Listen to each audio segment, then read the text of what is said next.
नमस्कार दोस्तों, ये वीडियो मैं उन बिगनर्स के लिए बनाना चाहता हूँ जो फिलहाल किसी भी प्रकार से चार्ट को नहीं देख पाते और किस किस प्रकार से चार्ट को देखें। तो शुरुआती जो स्टेज है उनके लिए मैं ये वीडियो बना कर लाया हूँ। तो किस प्रकार से चार्ट को देखें, तो आप हमेशा ध्यान रखिए कि आपका जो चार्ट है और उसको आप लाइन चार्ट नहीं रखें। इस प्रकार से पहली कंडीशन तो ये रखें कि आपका जो चार्ट है लाइन चार्ट नहीं होना चाहिए। और लाइन चार्ट रखे तो आप स्टॉक्स में काम कर सकते हैं लाइन चार्ट से, लेकिन अगर आप ऑप्शन में काम करते हैं तो फिलहाल लाइन चार्ट से काम नहीं करें तो ज़्यादा बेटर रहेगा। उसके बाद हम दूसरी बात पर आते हैं कि क्या दूसरी बात है कि लाइन चार्ट से हम अपने जो कैंडल चार्ट है उसको हम काम करें। ठीक है, फिर तीसरी बात पे ये है कि एक एक दो दो बातें आपको बताता रहूँगा और वीडियो थोड़ा सा लंबा हो सकता है, तो उस हिसाब से आप एडजस्ट कर लेंगे। आप इसकी वीडियो की स्पीड भी बढ़ा सकते हैं। तीसरा, अपन देखते हैं कि हम जो चार्ट को सबसे पहले हम वीकली टाइम फ्रेम पे देखना चाहिए।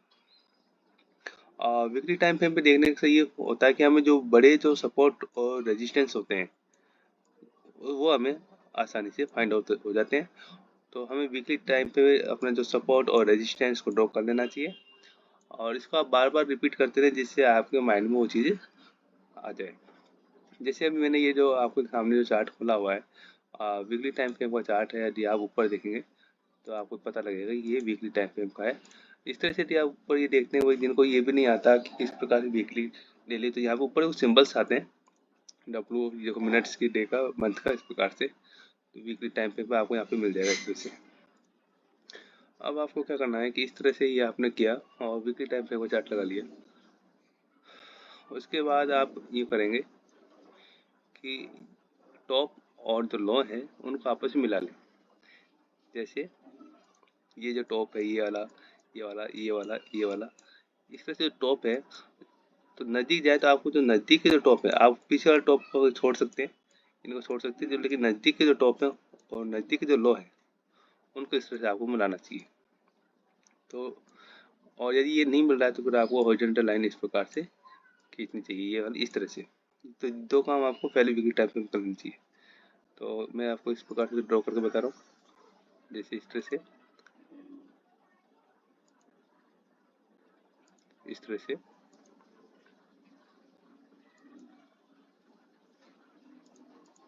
तो इससे क्या पता लगता है कि हमें जो मेजर चैनल है उसका पता लग जाता है कि जो चार्ट है उसका मेजर चैनल क्या है। वीकली टाइम फ्रेम में इतना काम करने के बाद फिर हमें आना चाहिए डेली टाइम फ्रेम पे। और ये हमने डेली टाइम फ्रेम खोल लिया और डेली टाइम फ्रेम खोलने के बाद फिर देखिए, अगर इसके अंदर भी इस प्रकार से आपको लाइनें ड्रॉ हो पाती है तो उसको करना चाहिए। जैसे आप देखो, अगर नहीं होती तो फिर हमें हॉरिजॉन्टल लाइन खींचनी चाहिए। ये देखिए आप यहाँ पर यदि आप देखेंगे इस तरह से, यदि ये लाइनें बन रही है तो बनाएंगे, नहीं बन रही तो ज़बरदस्ती नहीं बनानी है आपको इस तरह से। तो हम देखते हैं ऊपर तो ये लाइन नहीं बन पा रही है, लेकिन नीचे वाली जो लाइन है बन रही है, तो इसको हम इस तरह से बना देते हैं। इसको मैं थोड़ा साफ कर लेता हूँ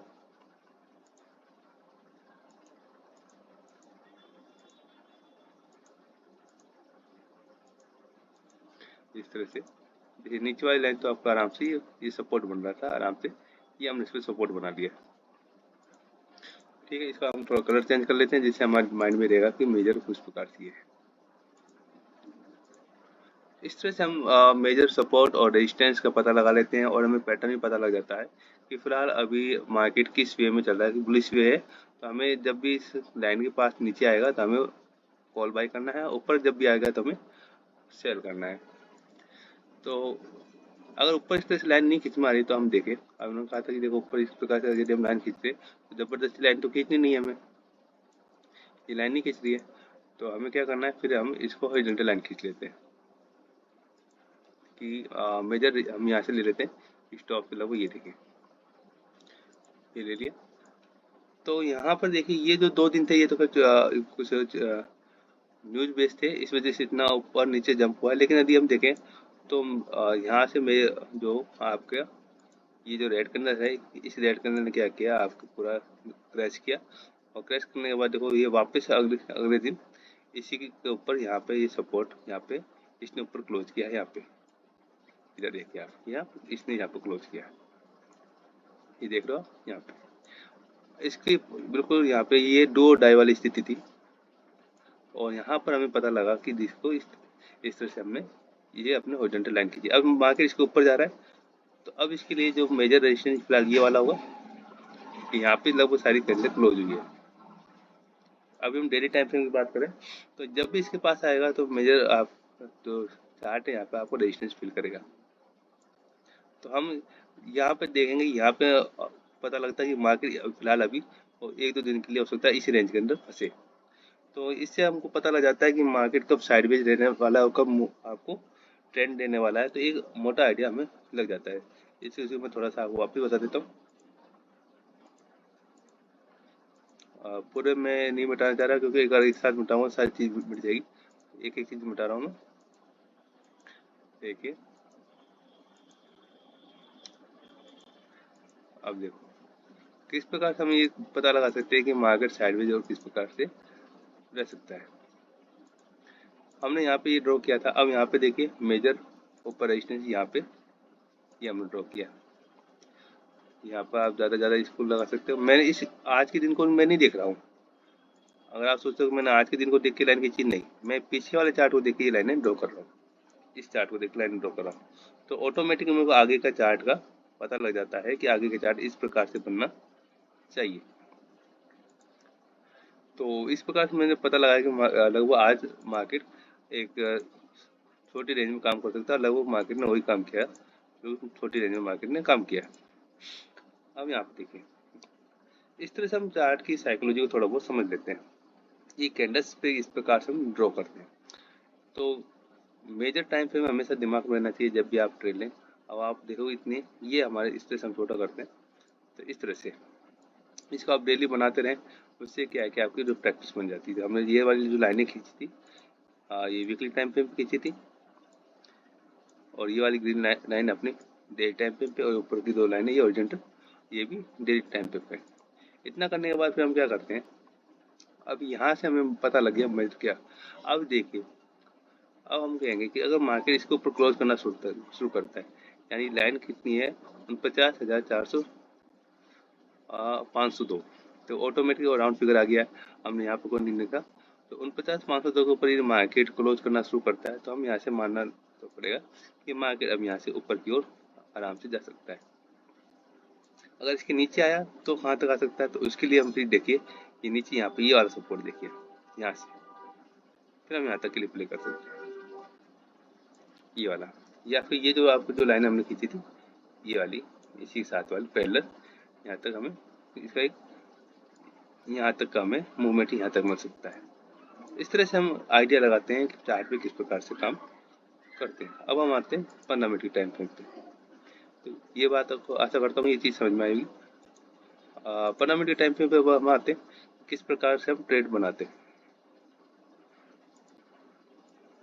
देखिए, अब हम थोड़ा इसको बड़ा कर लेते हैं। 15 मिनट के टाइम फ्रेम यदि आप देखें, तो मैं 15 मिनट को थोड़ा सा और छोटे टाइम फ्रेम को थोड़ा अलग तरीके से देखता हूँ। देखिए, आज मार्केट की पहले ओपनिंग देखें, यहाँ पे मार्केट खुला था। यहाँ से आप गौर कीजिए, यहाँ पे बहुत तगड़ी सेलिंग आई थी। यहाँ से इस पॉइंट से बहुत तगड़ी सेलिंग आई थी यहाँ तक। तो यहाँ पे जो सेलर्स थे बहुत ही अच्छे प्रॉफिट में थे। अगले दिन यहाँ से आपकी जो बाइंग्स बनी थी और ये बाइंग यहाँ तक आई थी। तो यहाँ तक के लगभग सभी सेलर्स ऑब्जर्व हो चुके हैं। ये कुछ सेलर्स यहाँ पे बचे हैं। अगर मार्केट ने यहाँ से अगर इसी रेंज में बनता है तो अभी कुछ पता नहीं चलेगा मार्केट क्या करेगा। शुक्रवार के दिन क्या कुछ पता नहीं, हो सकता मार्केट स्लो नीचे आ जाए या मार्केट ऊपर चला जाए। तो इस तरह से हमें ये पता लगता है कि हम कल की स्थिति में हमें प्लानिंग बन जाती है कि किस प्रकार से हमें काम करना होता है। तो अगर मार्केट इसी रेंज में खुलता है तो अभी कुछ कंफर्म नहीं है कि मार्केट लगभग मिडिल में क्लोज किया है, और यहाँ पर जो सेलर्स थे वो भी ऑब्जर्व हो गए, और यहाँ पर देखिए जो बायर्स थे वो फिलहाल प्रॉफिट में, ये जो बायर्स थे ये प्रॉफिट में है, और यहाँ पे जो ऊपर वाले सेलर्स हैं ये भी प्रॉफिट में है। तो यहाँ पे बिल्कुल मार्केट लगभग बीच में है। ऐसी कंडीशन में क्या होता है कि मार्केट साइडवेज लेने की कोशिश करता है कि जब दो प्रकार के एसेल बहुत दूर पर हो या बराबर दूर पर होते हैं, यहाँ पे सेलर्स के एसेल्स हैं, यहाँ पे बायर्स के एसेल, और मार्केट बीच में क्लोज हुआ है, तो मार्केट अब किसके एसेल खाएगा? ऐसी कंडीशन में मार्केट ऊपर भी जा सकता है और नीचे भी आ सकता है। तो हमें मार्केट हो सकता है वोलेटाइल रहे, या फिर मार्केट हो सकता है यहाँ पे साइडवेज रहे, या फिर हो सकता है जो मार्केट 9:15 से लेकर आपको 3:30 बजे तक का जो टाइम होता है, उसमें क्या हो सकता है, मार्केट जो प्रथम हाफ है लगभग 12 बजे तक, अब मेरे को लगता है सारा उसको मिटाना पड़ेगा, आप वापस देखें तो ये जो एरिया था, हो सकता है मार्केट से जो 10-11 बजे तक अगर इसी रेंज में रहता है, तो मार्केट आपका आराम से हम ऊपर की ओर नीचे की ओर ट्रेड ले सकते हैं।